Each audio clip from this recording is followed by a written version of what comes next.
que es que nos equivocamos. ¿Qué hacemos con el error? ¿Qué hacemos con el pecado? Y algunos, cuando generan determinada conciencia de que de ahí no salen, es como condenados a repetir, condenados al error. Sí, yo creo que a consecuencia de que hemos nacido en un contexto donde vivimos entre personas que igualmente que nosotros lidian con las mismas cosas, por momentos no logramos darle la importancia que las cosas tienen. O sea, especialmente la socialización, por ejemplo, del consumo de drogas. Lo tomamos como un hecho socialmente aceptado, la sociedad está a favor de una determinada conducta, y entonces eso no es algo de lo cual me tengo que librar. O sea, es todo un proceso darme cuenta que efectivamente la adicción es un adversario.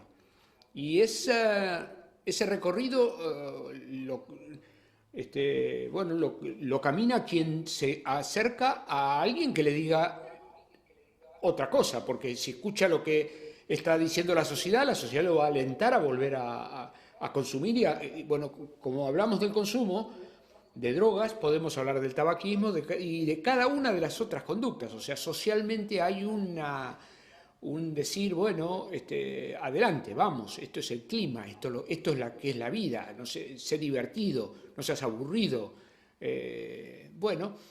Parece como que el planteo del cual estamos conversando es un planteo hoy en día, no faltaría quien nos diga que tenemos un planteo antiderechos. Se escucha mucho eso, ¿no? Se escucha mucho el tema ese. Sí, sí, sí. Sí, este es un antiderecho. Es un rótulo Claro. que se pone rápido, ¿eh?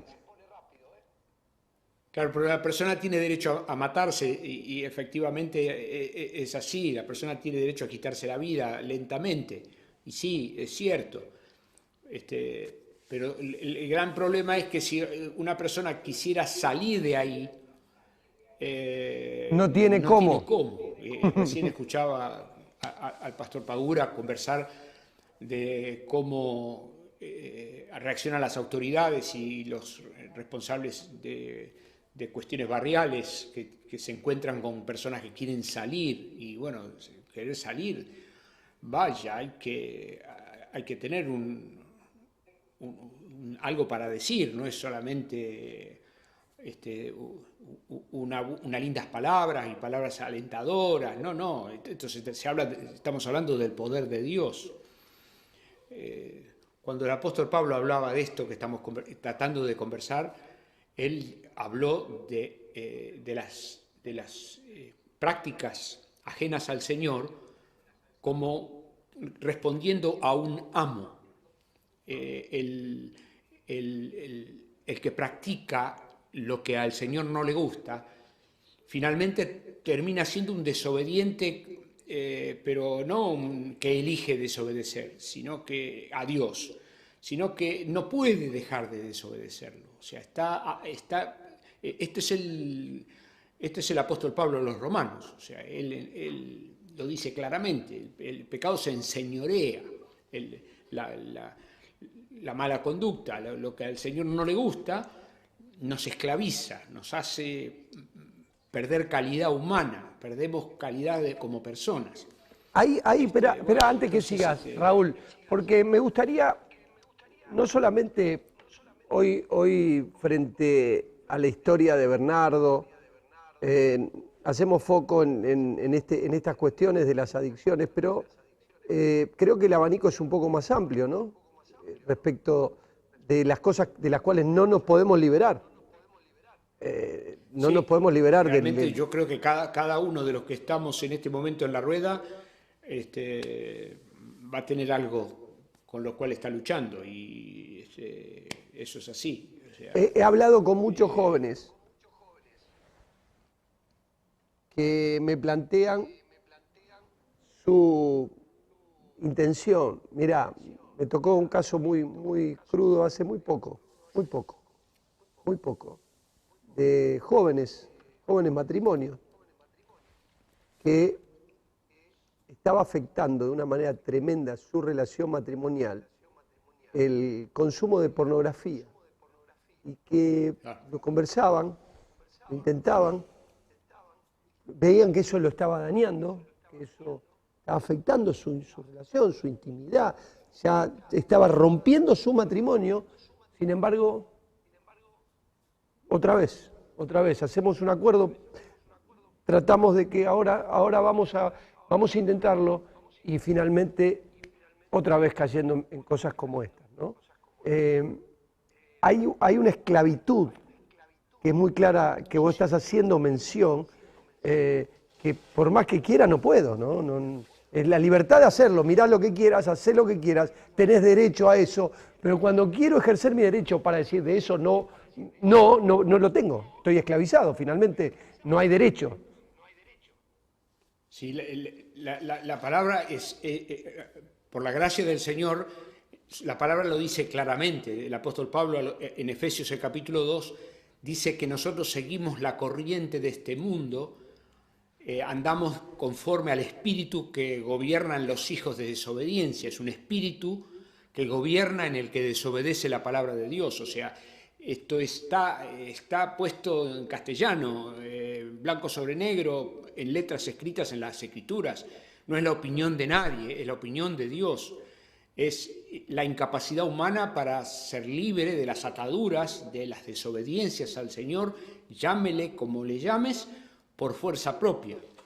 El pastor Pagura decía cuando comenzaba que la fuerza de voluntad es una herramienta muy débil. Efectivamente, es una herramienta engañosa, porque la persona le atribuye a su fuerza de voluntad muchísimo más de lo que la fuerza de voluntad puede. Está confiada en su fuerza de voluntad y resulta que después no puede, el remisero no puede dejar de comer una galletita más, y por eso sí está gordo, está pasado de kilos, que lo escuchábamos recién. El problema es que cuando una persona está frente al cuadro real, a la vida real, y está frente a un problema real, empiezan a aparecer las cosas reales. Y la palabra del Señor no habla eufemismo, sino que habla la verdad. Y la verdad es la realidad, es la verdad. Y bueno, cuando estamos frente a una persona de carne y huesos, que la tenemos delante y que está en una situación como esta, Dios tiene una palabra de verdad para hablarle en la verdad y tomar en serio el problema que tiene. Ninguna persona desea o le parece lindo que le subestimemos el problema diciendo no pasa nada, hay muchas personas que también vivieron lo tuyo y lo que te pasa a vos le pasa a cuantos iguales. Esas no son respuestas que una persona anhela. No le lo sirve. que anhela es decir, ¿cómo salgo de acá? Claro. ¿Y cómo salimos? Y aquí yo plantearía tres asuntos. El primero que hace falta decir es que salir hay que tomar las cosas en serio. O sea, tenemos que tener una intención radical de salir. Para salir yo tengo que poner todo de mi parte. O sea, no puedo. Tendemos a decir Dios me va, Dios. Tendemos a atribuirle al poder de Dios capacidades que son ciertas, pero no se aplican a todas las personas. Y eso está clarísimo, está a la vista. En las comunidades de fe estamos entre personas que reciben y salen adelante y otras personas que no salen adelante. Entonces decir, ¿pero qué pasa? ¿Cómo es esto? Bueno, una de las cosas que hacen falta como precondición es que yo tengo que tomar en serio lo que me pasa, necesito tomar en serio mi vida, necesito tomar en serio la palabra de Dios y poner toda mi intención para escuchar lo que Dios tiene para decirme y para responder a lo que Dios tiene para decirme. O sea, nosotros vivimos en una cultura del masomenismo.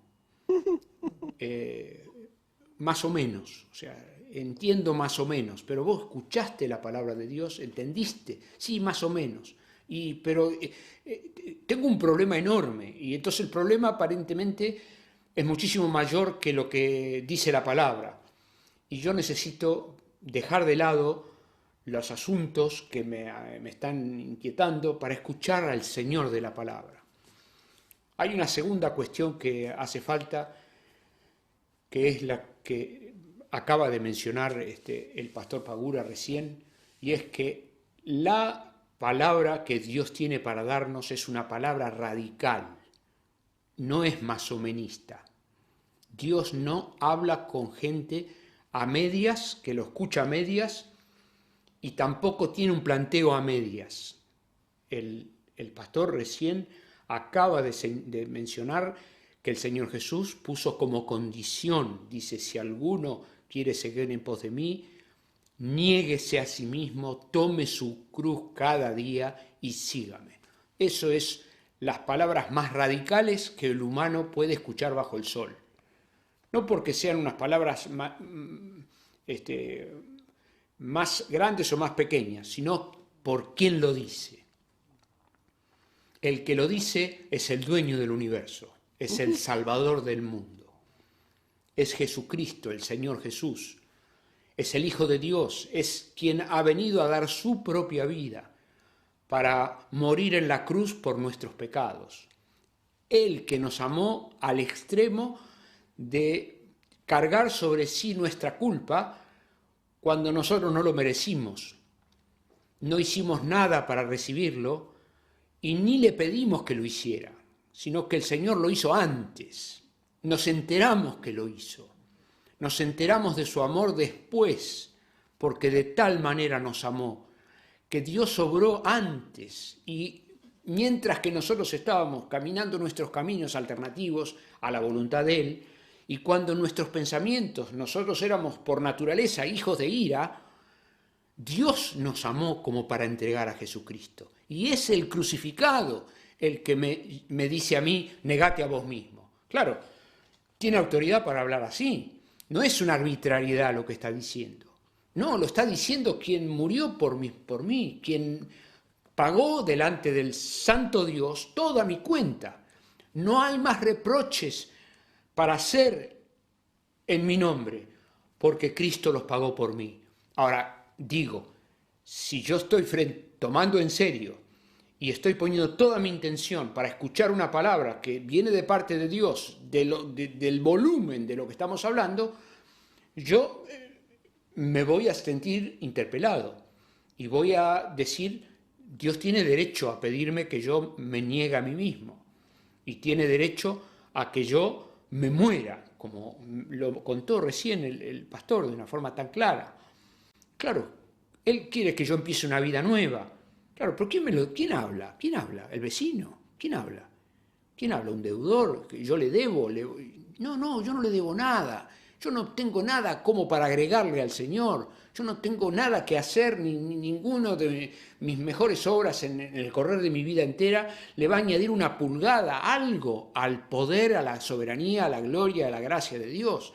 No, todo por misericordia. El Señor en su misericordia nos habla y nos ama y nos lo dice. Y dice que hay una puerta de regreso. Pero claro, si del otro lado hay un masomenista, no va a escuchar nada y no que nadie espere que va a recibir cosa alguna del Señor actuando así, que nadie crea que va a recibir cosa alguna del Señor obrando así. Esto lo decía Santiago, el que duda es semejante a las olas del mar, no espere recibir cosa alguna del Señor.